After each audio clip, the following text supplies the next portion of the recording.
Imagine being able to play solos on guitar with your fingers instead of a pick. Smooth, fluid, and melodic. That is what this video is all about. You're going to learn exactly how to fingerpick solos on guitar, something almost no one ever really seems to teach. Now, there are thousands of videos out there all about fingerpicking patterns for chords. But when it comes to fingerstyle solos, melodic lines and various lead techniques, there's very little out there. So today I'm going to break it down for you. You're going to learn 3 powerful fingerpicking patterns for soloing on guitar. So first I'm going to show you the pattern, then we'll look at how to train it, and then most importantly how to apply it so you can make it part of your playing. So make sure you stick around, because once you have these 3 patterns under your fingers, you'll be able to handle almost any situation when it comes to fingerpicking solos. I'm Simon Candy. I've been teaching guitar for over 30 years, and if you want more lessons like this one, be sure to hit subscribe. All right.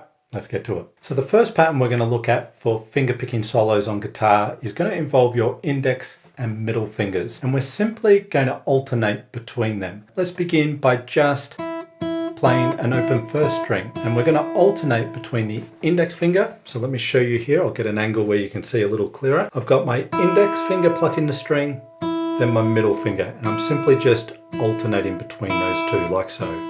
1 and 2 and 3 and 4 and 1 and 2 and 3. That's all you're doing. You might rest your thumb on the bottom string as you do this. That'd be okay. You could have it sort of floating too if you wanted. Just make sure you don't get this additional movement in your fingers as you do this. You want to keep it pretty, efficient as you pluck strings like you do in patterns, just from the bass knuckle. Nothing different there. But we're getting used to alternating between index and middle fingers on the top string. And you could practice where you start with the index finger, 1 and 2 and 3 and 4 and, or you could start with the middle finger, 1 and 2 and 3 and 4 and. Both are important. They might seem like they're kind of the same thing, but when you start with the index, you're on the beat. 1 and 2 and 3 and 4 and, because we're assuming we're going to be playing 8th notes here, right? And then if you start with the middle finger, now that's on the 1, 2, 3, 4. 1 and 2 and. So it is different. So it's good to practice both. Then we could take this to a pentatonic scale. So I'm going to take A minor pattern 1. So we play the first note with the index finger on this bottom string. And then your middle finger plays the next note. And then you go to the next string, same deal, index then middle. Index, middle, index, middle, index, middle, index, middle. And if you want to just repeat the top note and come back down, middle, index now. Just like that, just up and down the scale. So you can go up, and then you can either just bounce off that first note and come down, or you can repeat it. Doesn't really matter. The point is that you're applying this now across the string set of a scale. Okay, so you do have to start low and you don't really have too much stability with your thumb. That's okay. You'll get used to being able to pick these things without having to have this down. But as you climb up that scale, that thumb can just rest on the strings. It's just sort of moving up with the fingers and then coming back down. You could also practice that starting with the middle finger like we did before. Start with the middle, so that's going to be on the beat. 1 and 2, and you work your way up.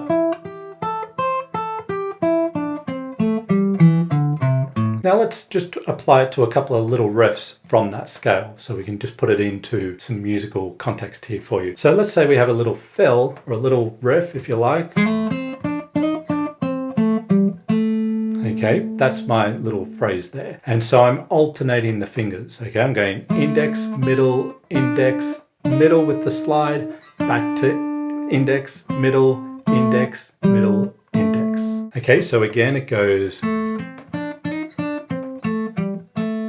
If you weren't to alternate these fingers strictly, it'd still be okay. There's not an exact science to this, but I'm giving you 3 basic patterns that you'll be able to combine and mix to give you something to latch onto when it comes to fingerpicking solos. We could also put a little bit of legato into it so we're not picking as much. So we might do something like this.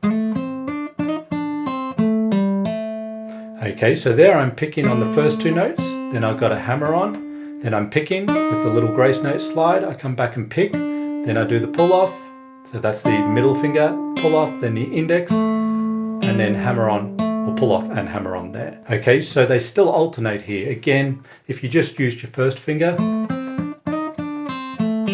that'd sound fine too, but with the two fingers you can be a little bit more efficient and build a little bit more speed, and it will adapt to other situations perhaps a little bit better. Plus you get the tonal difference or timbre difference between the index and middle fingers. So again, without legato, that riff sounds like this.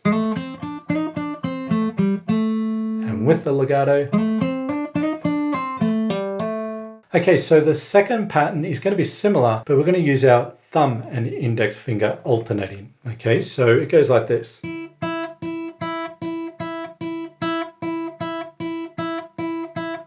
Okay, so it's just on the top string for now, alternating thumb and index fingers. Perhaps playing 1 and 2 and 3 and 4, and let's think of it as eighth notes. Now the interesting thing here is the different timbre you get with the thumb versus index and middle when we're combining those. And the other thing is when we're playing with index and middle, we were plucking upward. But here with the thumb, we've got a down pick and then an up. So it's a little bit more like using a plectrum. Down pick, down, up. And you might find when you use this sort of approach, it might be that the thumb is on the beat, the index is off the beat. 1 and 2 and 3 and 4 and 1 and 2 and 3, etc. So we could take that to our pentatonic scale and do exactly the same thing as we did before, but just climbing the scale with thumb and the index. And we could come back down. All right, so let's apply this picking approach to a little riff coming from the pentatonic scale, something like this.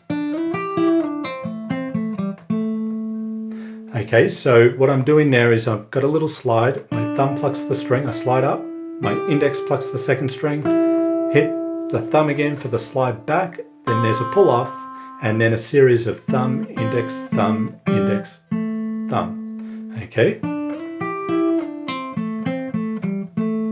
And again, you might have a slightly different combination of thumb index that we're doing here. There's room for that. Again, it's not a precise thing. So if you find that you want to use your thumb on a different note where I'm using my index or whatever it might be because you like the sound of it, completely fine. We're just giving ourselves some guidelines here rather than just going at it with an ad hoc approach when fingerpicking solos. And here's another riff using thumb and index along with the middle finger a little bit for good measure. So it goes like this. Okay, and again.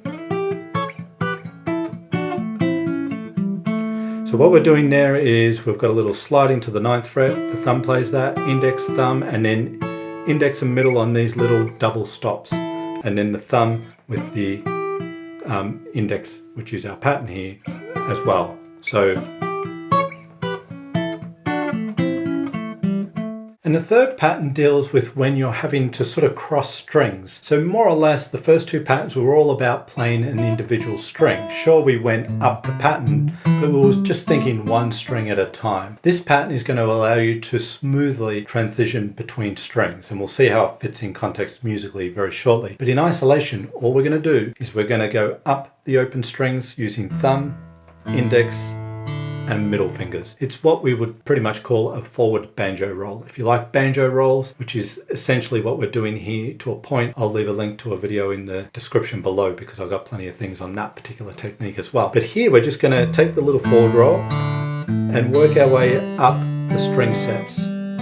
So I go from 6, 5, 4, 5, 4, 3, 4, 3, 2, 3, 2, 1.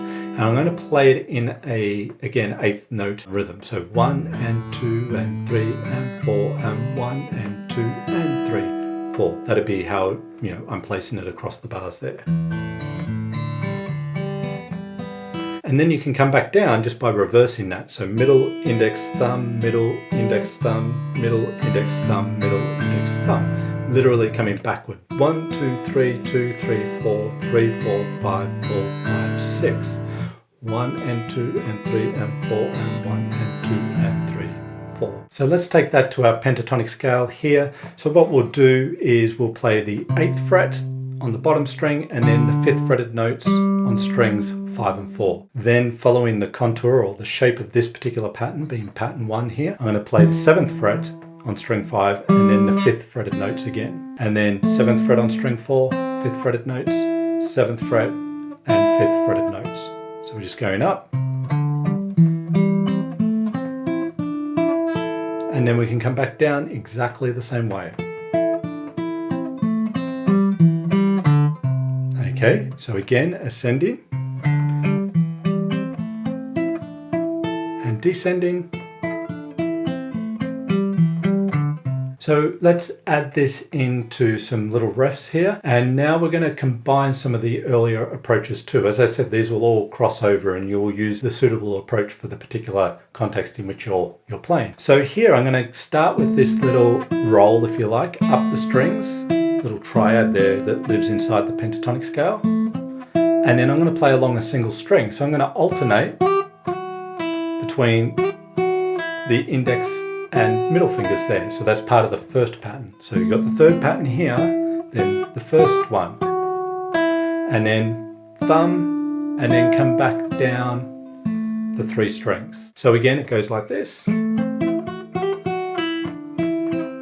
Here's another little idea, another little riff coming from our pentatonic scales. This one's going to involve double stops. So I'm going to use my index and middle fingers, and that sort of frees up the thumb to play notes around the double stops a little easier. The little fill here starts on the 2nd beat of the bar. So it goes like this. 1, 2, 3 and 4, 1 and 2 and 3, 4. So 1, the index and middle fingers, and again on the string set below, then my thumb. So if I'm doing double stops there with index and middle, the thumb is right there to play the next note. That's why I like using, or one of the reasons, because it's efficient when using fingers for the double stops. And similarly here, thumb right there, and we get a little thumb, index, thumb action right at the end of the fill. So again, 1, 2, 3 and 4, 1 and 2 and 3. Okay, and here's one more idea that's sort of coming from more the A major pentatonic scale, using some of these ideas. So let me play this little riff for you. It goes like this. Okay, so we've got a little roll to go across strings, then thumb, index, thumb, and then double stop with index and middle. So a little double stop in this riff as well. So again, you're going to find you've got 3 patterns here to summarize, right? Index and middle, thumb and middle for a different sound and different possibilities. And then we had the thumb, index and middle to deal with situations where we're, arpeggiating chords or running up a set of strings. And then if we're going to sit on a string, it's typically going to be combinations of I and M or P and I. Play around with these, learn the examples I presented in today's video, and then just play around with it and see what fits for you. Take a solo that you might have played with a plectrum before and see how you might play it with your fingers. That's another good approach to really get into this style. And don't think there's got to be hard and fast rules here. Anything goes, but you want to look for things that sound good. So the tone is a consideration and the efficiency. These are the 3 patterns I rely on, and I think will cover most situations you find yourself in when fingerpicking solos. Want to finally master fingerpicking without the frustration? My ultimate beginner fingerpicking guitar course is the step-by-step pathway to get you there. In it, you learn the absolute basics of fingerpicking through to more advanced techniques through carefully thought out, structured lessons made up of well-known pieces, as well as very effective drills and exercises. You get videos, PDFs, and MP3s in every lesson, giving you everything you need to build rock-solid fingerpicking technique, allowing you to play the songs you love. So if you're ready to stop spinning your wheels and finally fingerpick guitar the way you've always dreamt, then click the link below and check out the course today. If you like this lesson, then hit subscribe and ring the bell. That way you won't miss the next one. And if you want to continue developing your fingerpicking skills, then check out the video on your screen right now where I show you a simple 3-step method for fingerpicking any pattern on guitar. I'm Simon Candy. Thanks for watching, and I will see you in the next video.